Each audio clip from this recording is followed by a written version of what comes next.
Periods mood swings real ആണോ? പീരിയഡ്സിൻ്റെ സമയത്ത് mood swings ഉണ്ടാവുക എന്ന് പറയുന്നത് റിയൽ ആയിട്ടുള്ള ഒരു കാര്യം തന്നെയാണ്. പക്ഷെ ചില സമയത്ത് ഈ PMSൻ്റെ ഡ്യൂറേഷനേക്കാൾ കൂടുതൽ നമുക്ക് മൂഡ് സ്വിങ്സ് ഉണ്ടോ എന്നൊന്ന് ശ്രദ്ധിക്കാം.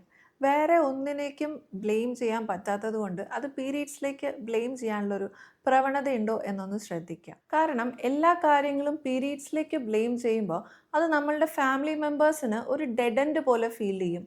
കാരണം വേറൊന്നും അവർക്ക് പറയാനില്ല. പീരിയഡ്സ് മൂഡ് സ്വിങ്സ് ആണെന്ന് കേൾക്കുമ്പോഴത്തേക്കും സഹിക്കുകയല്ലാതെ വേറെ വഴിയില്ലാത്ത പോലെ. അപ്പോൾ അവരെ നമ്മൾ സഫർ ചെയ്യാൻ വിട്ടുകൊടുക്കുന്ന പോലെയാണ്. ശ്രദ്ധിക്കുക, നിങ്ങളുടെ മൂഡ് സ്വിങ്സ് PMSൻ്റെ ഡ്യൂറേഷനേക്കാൾ കൂടുതലുണ്ട് എന്നുണ്ടെങ്കിൽ അതൊരു പക്ഷേ പീരിയഡ്സിൻ്റെ ആയിരിക്കണമെന്നില്ല.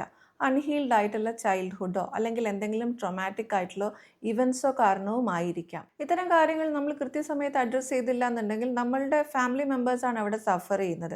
ഇപ്പോൾ ഫോർ എക്സാമ്പിൾ, കുട്ടികൾക്ക് അമ്മയോട് സംസാരിക്കാൻ പറ്റുന്നില്ല, കാരണം അമ്മ അത്ര സേഫ് ആയിട്ട് ഫീൽ ചെയ്യുന്നില്ല. അതുപോലെ പാർട്ട്ണറിന് നിങ്ങളുടെ അടുത്ത് ഒരു കാര്യം ഡിസ്കസ് ചെയ്യാൻ പറ്റുന്നില്ല, കാരണം നിങ്ങളെപ്പോൾ പൊട്ടിത്തെറിക്കും എന്ന് പറയാൻ പറ്റുന്നില്ല. ഇതുപോലൊരു സിറ്റുവേഷൻ നിങ്ങളുടെ വീട്ടിലുണ്ട് എന്ന് നിങ്ങൾക്ക് തോന്നുന്നുണ്ടെങ്കിൽ ഒന്ന് സെൽഫ് അനലൈസ് ചെയ്യുക.